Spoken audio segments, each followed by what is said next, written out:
Hello', ভালনে চবৰে? মোৰ মানে চৰ্দি কাহ হৈ অৱস্থা নোহোৱা হৈছে, ঠাণ্ডা পৰিছে ন ভালকৈ। তো এতিয়া মাতটো ফাটি অৱস্থা নাই। তো চৰ্দি লাগিলে কাহ হ'লে মই কাঢ়া বনাই খাওঁ ঘৰতে। কেনেকৈ বনাওঁ, কি কি দিওঁ আপোনালোকক দেখাই আছোঁ, ভিডিঅ'টোত চাই থাকিব। কাঢ়া বনাবলৈ মই ইয়াতে 1.5 কাপ পানী দিছোঁ। যিহেতু মই 1 কাপ বনাম, তাৰ কাৰণে 1.5 কাপ পানী।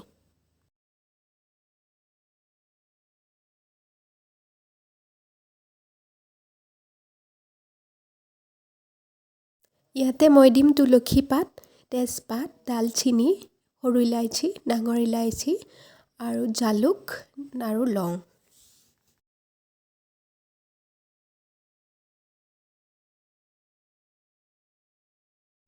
গেছটোৰ হাই ফ্লেমত পানীখিনি ভালদৰে উতলাৰ পাছত ইয়াতে মই জালুক, ডালচিনি, সৰু ইলাইচি, ডাঙৰ ইলাইচি, লং আটাইখিনি অলপ ভাঙি লৈ দি দিলোঁ।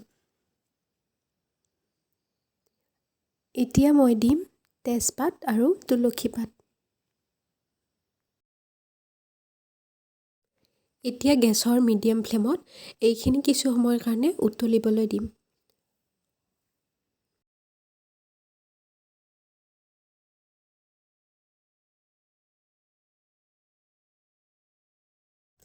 এইখিনি ভালদৰে উতলি হোৱাৰ পাছত ইয়াৰ পৰা ধুনীয়া এটা গোন্ধ ওলায় আৰু এইটো কালাৰটো চাওকচোন। আটাইখিনি বস্তু দিয়াৰ পাছত মই আদাটো দিবলৈ পাহৰি গৈছিলোঁ, সেইকাৰণে এতিয়া অলপমান আদা থেতেলি লৈ ইয়াতে দি দিলোঁ।